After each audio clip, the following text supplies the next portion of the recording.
Alors maintenant, on va voir qu'est-ce que c'est des expressions équivalentes. Donc, des expressions équivalentes, c'est des expressions qui représentent la même quantité. Donc, si on prend un exemple vraiment simple, je pourrais prendre 17 plus 4 est égal à 21. Donc, comme 17 plus 4 est vraiment égal à 21, on a donc deux expressions qui sont équivalentes, soit 17 plus 4 et 21. Je pourrais également prendre, par exemple, 3 plus 3 et l'expression 4 plus 2. Donc, 3 plus 3 pardon, est équivalente à l'expression 4 plus 2, parce que 3 plus 3, ça donne 6, et 4 plus 2, ça donne 6. Donc, on voit un peu le principe, là, quand des expressions équivalentes, c'est des expressions qui, dans le fond, sont égales. Alors, on va vérifier ici si mes expressions sont bel et bien égales. Donc, j'ai l'expression 2 multiplié par 4x moins 7 et l'expression 3x moins 14 plus 5x.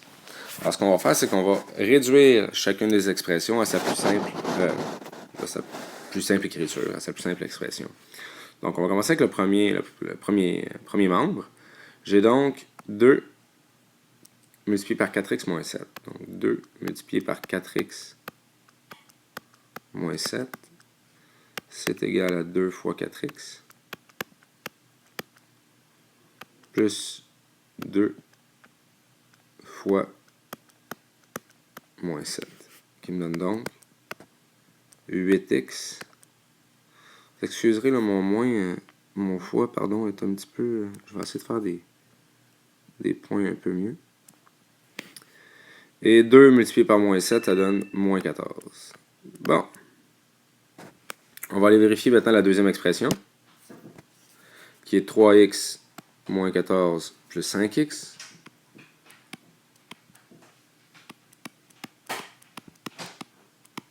Remarquez ici que j'ai des termes semblables, ce que je n'avais pas dans mon autre expression. Donc ici, j'ai 3x et 5x, que je pourrais additionner ensemble, mais 3x plus 5x, ça donne 8x. Je vais donc avoir 8x. J'aurais peut-être dû le mettre en noir. 8x moins 14. Et on peut voir qu'effectivement, les deux expressions que j'ai ici sont équivalentes, puisqu'elles sont exactement la même. Donc, je prends un deuxième exemple maintenant. Je prends l'expression 121 AB au carré.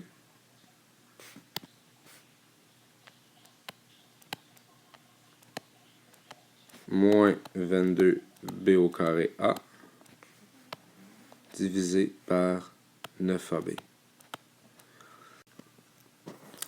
Donc, maintenant, on va regarder attentivement notre numérateur.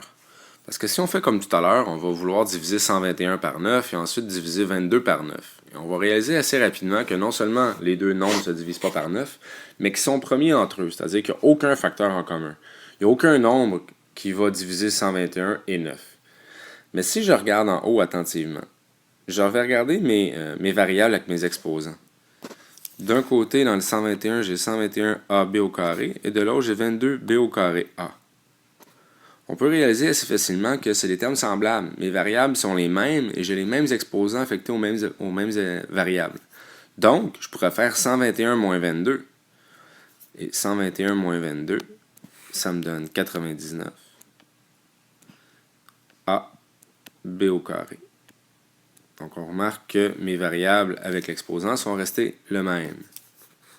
Et que je peux prendre ça et diviser ça par 9AB. Et là, ça va être beaucoup plus facilement divisable.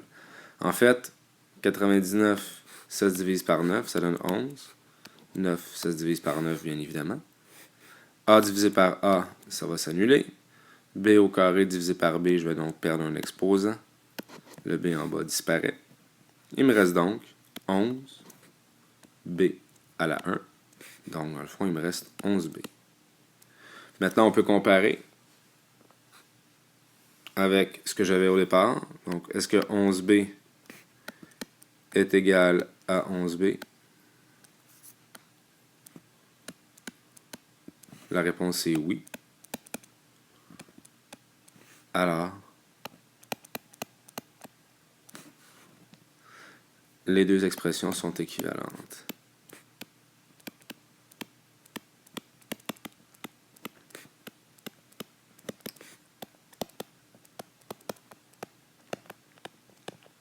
Ça veut dire quoi, ça, en fait? Ça veut dire qu'on pourrait le visualiser de cette façon-là.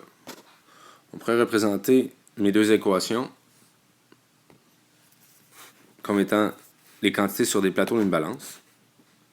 Donc, j'ai un premier plateau ici.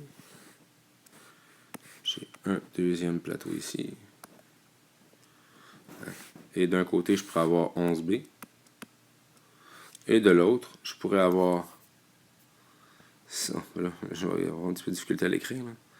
Je vais avoir 121 AB au carré moins 22 B au carré A. Tout ça divisé par 9AB. Et ma balance serait en équilibre. Autrement dit, les deux quantités sont égales.